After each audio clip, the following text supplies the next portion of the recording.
ഇപ്പോൾ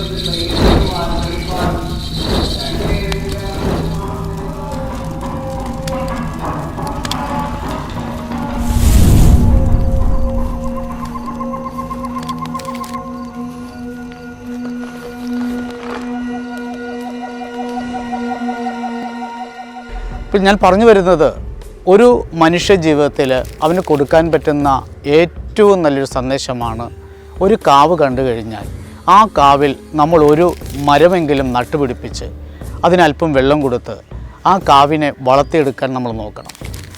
പുരോഗതി ഉണ്ടാകുന്നതനുസരിച്ച് കാവും സംരക്ഷണം ഉണ്ടാകണമെന്നുള്ളൊരു അഭിപ്രായമാണ് നമുക്കുള്ളത്.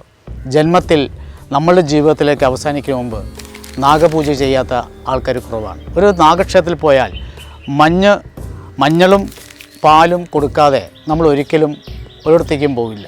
എന്തുകൊണ്ടാണ് നാഗങ്ങളെയും നാഗപാട്ടുകളും എല്ലാം ചെയ്യുന്നത് എന്താണെന്ന് നമ്മൾ വ്യക്തമായി തീർന്നിരിക്കുന്നു.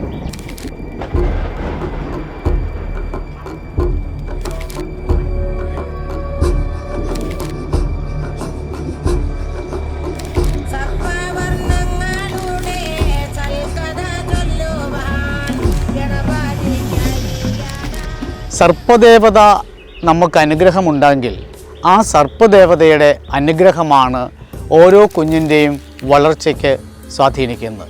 ഇന്നത്തെ കാലഘട്ടത്തിൽ ആരാധനയില്ലാത്ത കുടുംബങ്ങളിൽ കുട്ടികളെല്ലാവരും പലതരങ്ങളിലും പല വിദ്വേഷങ്ങളുണ്ടാക്കുകയും അച്ഛനമ്മമാരെ പോലും ബഹുമാനിക്കാത്ത തരത്തിലേക്ക് പോകുന്നതിൻ്റെ കാരണം ഇന്ന് ആധ്യാത്മികമായിട്ടുള്ള ഹൈന്ദവ ആചാരങ്ങൾ നഷ്ടപ്പെട്ടു പോയതുകൊണ്ടാണ്.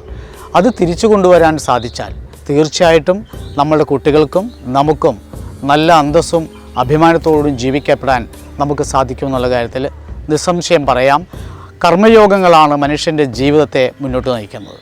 ഏതൊരു മനുഷ്യൻ ജനിക്കുമ്പോൾ തന്നെ ആ കർമ്മത്തിനും അവൻ ആധാരമായിത്തീരുന്നു.